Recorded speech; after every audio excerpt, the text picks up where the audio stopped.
Connor, The Atlantic. I actually talked up a little bit about this on the PPD podcast. I'm sure curious to what you. Yeah. So Brandon brought us the kind of the teaser for it last episode, where he talked about John Kelly, who allegedly told people from The Atlantic that Donald Trump said, "I want generals like Hitler," and complained about having to pay for the funeral of a Mexican soldier. But this basically goes to show the common leftist tactic of everyone I don't like is Hitler, as we have this fake but very, very apt children's book on our next slide here. The Children's Guide to Online Political Discussion. Is that real? Who wrote? No, it's fake. It's a That meme, was but- pretty good. But it is real. but it is real. I mean, it's it's a proof of leftist playbook. Proof of something called Godwin's Law that I have defined right there that basically says the longer an internet discussion goes on, the more likely it is someone brings up Hitler. And then it also states that once... It's like the Roman thing. Close enough. Like once you mention the Nazis in an argument, you've lost the argument and it ends the conversation. But for anyone who's unfamiliar, this is the Atlantic headline that just broke. This is basically becoming the Democrats' October surprise ahead of the election. Here's the headline: Trump, I need the kind of generals that Hitler had. Article from editor-in-chief Jeffrey Goldberg made two central claims. First, Trump said that he wanted generals like Hitler's, and then apparently he also complained that the funeral of a Mexican service officer that he had agreed to pay for was going to be too much. Which is a lie. On that latter point, I have this text that was from, let's see, I have his name, Ben Williamson. He was a communications advisor in the Trump White House. Says the article deliberately misleads, or It's full of crap. is full of crap, essentially. He said he did not hear Trump, or according to the article, he did not hear Trump make these comments. According to what he told The Atlantic, Trump didn't say it. So what they're trying to say is, the source that debunked us just wasn't in the room when it happened. Yeah. Essentially. But I want to go back to who wrote this article. Meet Jeffrey Goldberg. He is the editor-in-chief, like I said, of The Atlantic, and has been since 2016. So some of his headlines here that he's written about, you can see he has a very, very clear track record. Accusing Trump of being involved in pro-Holocaust Twitter. It's official. Hillary Clinton is running against Vladimir Putin. Donald Trump and the threat of nuclear war. Why won't Trump call out radical white terrorism? Praise for General Mathis and General Milley, two military establishment guys who came out and slammed Trump. Scumbags. The scummiest of the scum. Yep. A headline with a silhouette of Trump that just says, he's getting worse. Let's see. And then also, The Atlantic bears witness to Trump's destructive presidency. But probably one of Jeffrey Goldberg's best-known anti-Trump headlines is this next one that is the source of the losers and suckers comment. You might remember that anonymous sources in 2020 told The Atlantic that Donald Trump, while on a trip to France, didn't want to visit a military cemetery because, quote, all the soldiers who died in World War II were losers and suckers.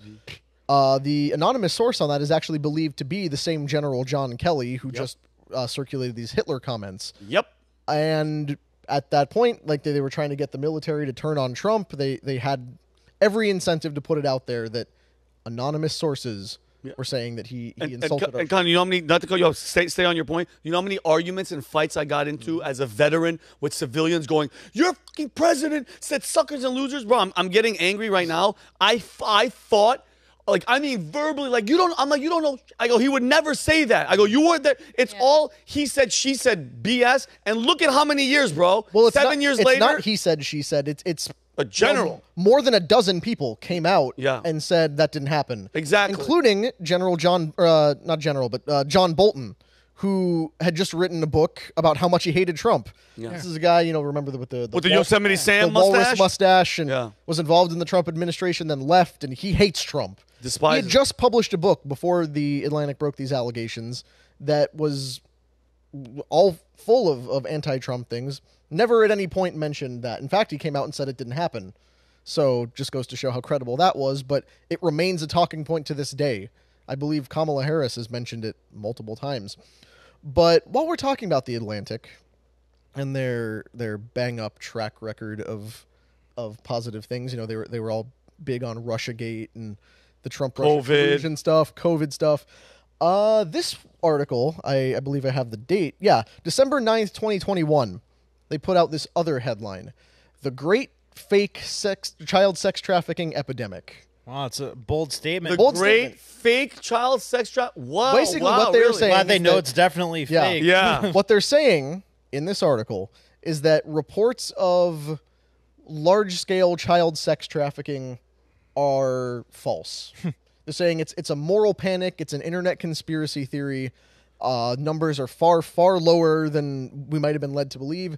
They actually go out of their way to slam Operation Underground Railroad, the organization behind the movie Sound of Freedom. Yeah. They say, they're hyping it up. This is not an organic movement. It's, meant to slam people, and that they actually make fun of a video that shows like Tom Hanks and Ellen DeGeneres as the bad guys and Donald Trump is the good guy, and they're like, look, they're trying to say they're all pedophiles, and it's What ridiculous. would cause somebody to so vehemently deny the notion of this possibility? They hate it. Well, on that note, Brandon, Yeah. this picture circulated a while back, but people seem to largely ignore one part of it because of the more glaringly obvious part that your eyes will immediately go to. Tell me where your eyes go when you see this photo. Hey-o. On the right, Hey-o. you have Ghislaine Maxwell, who apparently was packing heat this entire Jug. time. Yeah, Nobody knew about it. That's Jug. that was my first takeaway. Not for nothing, but if you're Jeffrey Epstein and you're on an island with that, it's like, why are you picking a child instead? Like, shows how sick these people are. Because he's a demon. Well, But he was a demon. Anyway, that's why I'm disappointed Rob Gargiulo's not on this episode, because he'd have way better commentary than we would. Rob, trust me, Rob's probably shit. in the back watching this right now. Yeah. But the person sitting next to Ghislaine Maxwell, and Ghislaine Maxwell, you'll remember, is Jeffrey Epstein's Pimp. pimp, whatever. acquirer of young women. The one next to her is Laurene Powell Jobs, widow of Apple founder Steve Jobs, and the current owner of The Atlantic. Weird. So, Weird. what do you make of that? Oh, and ready for this, Connor? And since we're in the political season, she's one of Kamala Harris's really good friends and one of her biggest donors. I pulled the numbers. In the last quarter, she gave the Kamala Harris Victory Fund $900,000. Oh, weird. Not Trump change. Not like, No. $10,000, $20,000. Now, she's been a big Democrat donor for decades, and especially since Steve's death, when she inherited all the money and started her various foundations. She gives, $1,000 here, a couple thousand to different groups, but $900,000 in one quarter. Huh. It harkens back to the thing Rob was saying a couple episodes ago about Reid Hoffman and then about Bill Gates last episode. Almost like all the people with money who are Epstein connected are pouring money into the Kamala Harris campaign because Donald Trump has vowed to declassify the Epstein client list. Well, what else is the logical incentive? Because, there's objectively no way that they benefit financially from Kamala winning. Like, they actually lose out a ton if she wins. So, what else? Like, just trying as hard as you can to say how would they benefit from Kamala winning? Very good. Dude, I mean, it's so obvious, bro. Yeah. It's so obvious. And if you're into this sex trafficking thing, if that's your world and you just, because by the way, the border is a turnstile for illegals, for drugs, for children. Not according to The Atlantic. Oh yeah, not according to them. But dude, why would you want somebody that's going to close down your steady flow of these kids that go missing? 350,000 where we don't know where they are. So don't get, by the way, there's no body, there's no skeleton, there's no bones that we found. They're missing, and who knows where the hell they are. And we talked about this before. I think once we stop pretending, Umberto, guys, and Kelly, you know this too. We as Americans stop pretending like this shit isn't happening. Nothing is ever going to change. Jeffrey Epstein's island was just used for people to go there and hook up with underage people. Look at the prince. What was his name? Prince Andrew. Prince Andrew. It's a known fact. Let's not play games, okay? He's with photos with this girl, what was it, Goofrey or whatever her name was? Virginia. It's not like this. It's so big. It's so big and so everybody from Epstein to all these people, they don't want Trump in, bro. And who did the story? It was Rob.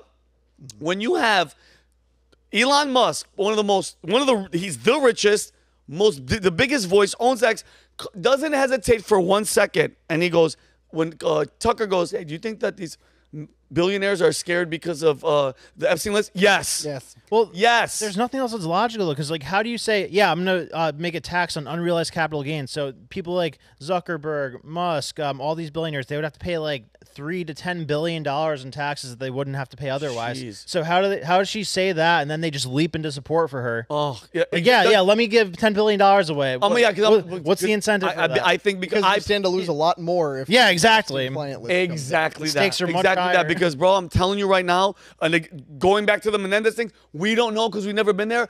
We don't know what it's like to be rich as shit and go home after going to an Epstein Island or going to one of these parties, Diddy, whatever, and then you get an email, an encrypted email, and it's like, hey, look at this. This is you. I have you for the rest of your life. Give me whatever the F I want, or I push one button and the world sees you with an underage kid. That's it, bro. Blackmail. It's simple. Yeah. The plan is easy, Umberto. And I don't know why everybody tries to act like it's such an effing mystery. This is what runs the game. No, it happened from back then from all these people. That's how they do. Roy Cohn was doing that shit back in the day, bro. That's what they do. It's one of the easiest, it's the simplest tool. And the sheer fact that they haven't released any of the names yet is crazy. Not even a name. Give me one. Yeah, put somebody in jail. Like, why isn't Ghislaine Maxwell had anything public happen? Because it's bullshit. Yeah, because if one of them falls, Brendan, the whole house of cards Right. comes down. Because then they're going to show the corruption of judges knowing, this person knowing, the senator not knowing. Because the story, it's just done. She's just in jail. The guy suicides himself in prison. Are you effing kidding me? Like, what are we talking about? So I think once the world realizes, because I know people like us know that that's what it is. That's the game plan. Nothing's going to change. Nothing's going to change. And we have Alejandro Mayorkas and all these people going, open the border, open. Where are the kids? Where are all those effing kids? They're at Kelly's detention center. Yeah, exactly. John Kelly's detention kid. He owns the biggest migrant. Not me. Yeah, I don't not have this a one, not Different this Kelly. No, yeah, not yet. But it also shows the problem of all these special interests that control the media that's supposed to be holding the people in power accountable. The people in power run the media. Yeah. Bezos, he has Washington Post, right? Yes. So Bezos has the Post. Laurene Powell Jobs has the Atlantic. And then Soros buying Soros everything. bought a Soros- ton of other media organizations. The Murdochs are questionable, even on the Fox News side. So, Disney. yeah. Everybody, they're of all the- compromised, bro. You expect that the media will be there to tell the truth, expose stories like this, and find out the identities of people involved in this. Every single one of them is involved. They have a vested interest in making sure the truth never comes out on these stories. Well, and a big thing changed, too, in 2013 when Obama repealed the Smith-Mundt Act, which it prohibited domestic dissemination of propaganda. So him repealing that made it legal for our government to use propaganda on the domestic population in the United States. Really people don't really understand how impactful that was because literally it was illegal to use propaganda on your citizens before 2013. He made that no longer the case. Now it is legal for the government to use propaganda on its citizens. It's like No, they in law. They Yeah. were propagandizing us long before 2013. But now it's officially legal. They're Like, allowed Now to they're do like, it. we get They don't to have to do it. disguise it. Exactly. You can just nakedly do it. Yeah. Just think about what's happened to us since 2013. Dude, dude, like that type of shit drive. But see, the American public, like when it comes to Trump, they don't know who the hell this person is. They just hear the media. It's up to people like you and the people at home. You're doing the research and just guys. It's not that hard. You put together the pieces. Follow the money. Follow the people. Why is the Atlantic? 12 days before an election, Hitler, you're putting out effing Hitler pieces, and it's a whole, by the way, all of them, it's synchronized. Everybody, it was like a military operation, And bro. to clarify, it's not new. These are not new No, at all. allegations that John Kelly has said. He made the same allegation in a book that came out 2 years ago, and it made no splash because nobody believed it when he said it. So now all of a sudden, for this to be recycled artificially 2 weeks before the election, it shows how high level of an op it is because he said it years ago and nobody cared. Yep. But now all of a sudden, there's a more politically opportune moment for them to drop it, and suddenly every network, I guarantee you, if you turned on the TV right now and looked at every major network, they either just finished a segment about Trump praising Hitler, or they're about to go into one about Trump. Or that he's Guaranteed. a fascist. Yeah. Guaranteed. It just drives me crazy. It just makes me feel good though that BS, dude. That all those stories died. Like the Hitler thing didn't hit hard. The girl that they said that Donald Trump said $60,000 for an effing. I'm not paying that much for an effing Mexican. BS. The family, the sister tweeted at Goldberg and them was like, yo, to the Atlantic, stop politicizing my family member's death. You guys are all full of crap. It's all lying. Yeah. The other girl, the model that goes, Donald Trump groped me. Yeah. Guys, Nobody cares. Thank Yeah. you. Nobody cares. And it makes me feel good that you guys are waking the hell up and moving the hell on. I pray to God that all these mainstream media outlets in less than 10 years are just gone. They're just gone. And it shows like this where people just sit and tell you the facts. Then we could talk and argue, and then we move on. We need help from the boomers to do that because it's boomers and big pharma that are still supporting the last little bit of mainstream media. So, big pharma's always going to have an incentive to give them money, but the boomers, once they start learning how to use YouTube on their TV, once it becomes user-friendly, then I think mainstream media is done. I think so, too. I hope so. CNN will continue to get views from people in airports, but that's about it. Yeah. But real quick, while we're on that point, talk about the whole media establishment and the thing with the model accusing Trump. Big shout out to Zero Hedge because they were the first ones who did this report that I saw. Her whole allegation is that Trump groped her outside of Jeffrey Epstein's apartment. Oh God! And the date she gave for it was 3 years before Jeffrey Epstein moved to Manhattan, so it could not possibly have happened. That detail right there blows up the whole thing. Yeah. So, shout out to them for reporting it. So she should be sued for defamation. Yeah, then. pretty much. I don't know why they haven't done it yet. I would sue her. And CNN was very careful not use defamation against Doug. What's his name? Emhoff. Emhoff. Yeah. Oh yeah, that nanny banging. Oh God. But they can make these claims all day, every day. Yeah.